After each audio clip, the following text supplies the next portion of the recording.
बिस्मिल्लाहिर्रहमानिर्रहीम। आज लाहौर की ठिठुरती दोपहरों में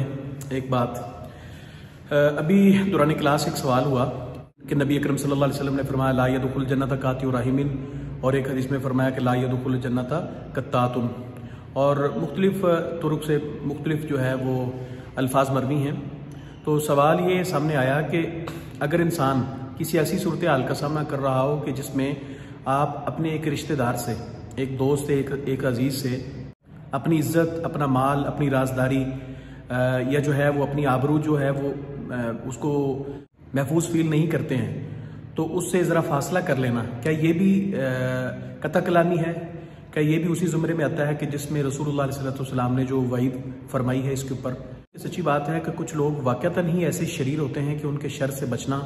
वो बहुत मुश्किल होता है। जैसे कि एक रिवायत है कि उम्मुल मोमिनीन हज़रत आयशा सिद्दीक़ा रज़ियल्लाहु तआला अन्हा, उम्मुल मोमिनीन अफ़ीफ़ा कायनात फरमाती हैं, मैं नबी करीम सल्लल्लाहु अलैहि वसल्लम के पास बैठी हूँ, एक शख्स आ रहा था, तो नबी सल्लल्लाहु अलैहि वसल्लम ने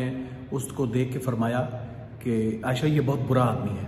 लेकिन जब वो करीब आया तो आप अलैहिस्सलातु वस्सलाम ने दुरुस्त तरीके से उससे बातचीत की, तो वो चला गया। तो मैंने रसूलुल्लाह सल्लल्लाहु अलैहि वसल्लम से अर्ज़ किया, या रसूलल्लाह ये दो बातें, ये कैसी बात हुई? तो नबी अलैहिस्सलातु वस्सलाम ने फरमाया इन्ना मिन अशर्रिन नास मंजिलतन इंदल्लाहि यौमल क़ियामा, अल्लाह के यहाँ मंजिलत और कदर के एतबार से क़यामत के दिन सबसे बुरा बंदा वो है कि जिसके शर से बचने के लिए लोग उसकी इज्जत करें या उसके शर से बचने के लिए उससे मिलना छोड़ दें। आप किसी रिश्तेदार से, किसी दोस्त से, किसी ताल्लुकदार से, अजीज़दार से अगर जो है वो अपनी राजदारी को, अपनी बातचीत को, अपनी इज्जत को या अपनी आबरू को महसूस नहीं करते हैं, तो उससे निस्बतन थोड़ा फासला कर लेना, या उससे जो है वो बातचीत को अगर एक्सट्रीम लेवल की है तो नॉर्मल कर देना, और नॉर्मल है तो ज़रा उससे कम कर देना, थोड़ा फासला कर लेना। तो ये सच्ची बात है, ये कतई कलामी नहीं है, बल्कि ये तो अपने इज्जत व आबरू को बचाने वाली बात है। रही बात ये कि जिसमें नबी सल्लल्लाहु अलैहि वसल्लम ने फरमाया कि कातिउ राहिमिन, इस हदीस शरीफ का ताल्लुक जो है वो सोशल मेल जोल और उठन बैठन के साथ है कि जैसे किसी के यहाँ खुशी है तो आप चले जाते हैं, तो आप दो लफ्ज़ अगर किसी को खुशी के, मुबारकबाद के बोल देते हैं, तो कौन सी ऐसी जो है वो क़यामत आन टूट पड़ेगी?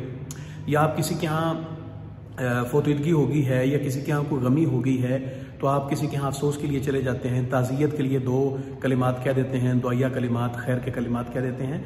तो उससे आपके मुकाम और शान में कुछ फ़र्क नहीं पड़ जाएगा। तो मैं ये समझता हूँ कि इस हदीस शरीफ का ताल्लुक सोशल मेल जोल के साथ ज़्यादा है, निस्बतन इसके कि इंसान जो है वो अपनी इज्जत जो है उसके ऊपर कोई हरफ ले आ बैठे।